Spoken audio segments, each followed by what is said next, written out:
Hi friends, నేను చెప్పే tips follow అయ్యి ఈ సేమియా పాయసాన్ని టేస్టీ అండ్ పర్ఫెక్ట్గా ఇలా పల్సగా వచ్చేలాగా ఎలా చేసుకోవాలో చూసేద్దాం. వచ్చేయండి, ఆ ప్రాసెస్ని ఇప్పుడు చూసేద్దాము. ముందుగా అయితే ఒక గిన్నె పెట్టుకొని అందులోకి 2 టేబుల్ స్పూన్లు అయితే నెయ్యిని వేసుకోవాలి.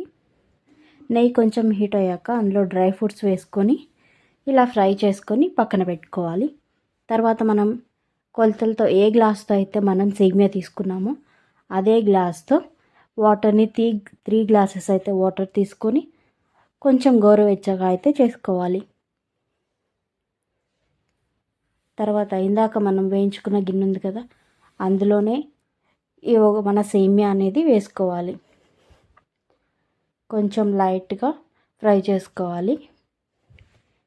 చూసారు కదా, ఇలా ఫ్రై అయిన తర్వాత మనం కాచి పెట్టుకున్న నీళ్ళు ఉన్నాయి కదా, ఆ వాటర్ అనేది ఇందులో వేసేసుకుందాము.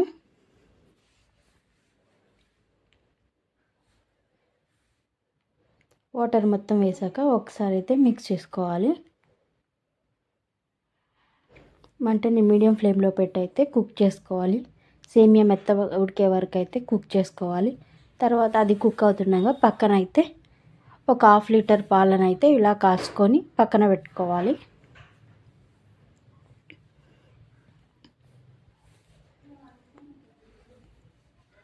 చూసారు కదా, మన సేమియా అనేది ఉడికిపోయింది. సో మనం కాచి పెట్టుకున్న పాలు ఉన్నాయి కదా, అవి అయితే ఇందులో వేసేసుకుందాము.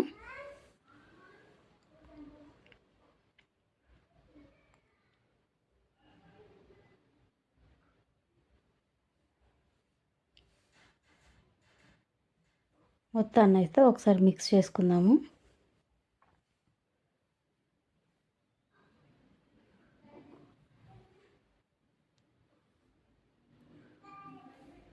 తర్వాత ఇందులోకి షుగర్ అయితే మనం ఒక గ్లాస్ సేమియా తీసుకున్నాం కాబట్టి 3/4 గ్లాస్ అయితే షుగర్ని తీసుకోండి. మీకు స్వీట్ తక్కువ కావాలంటే 1/2 గ్లాస్ షుగర్ని అయితే తీసుకోండి. మొత్తాన్ని ఒకసారి బాగా మిక్స్ చేసుకోండి.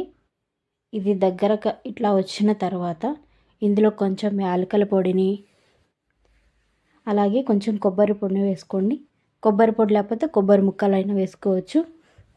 మొత్తాన్ని ఒకసారి అయితే మిక్స్ చేసుకోవాలి.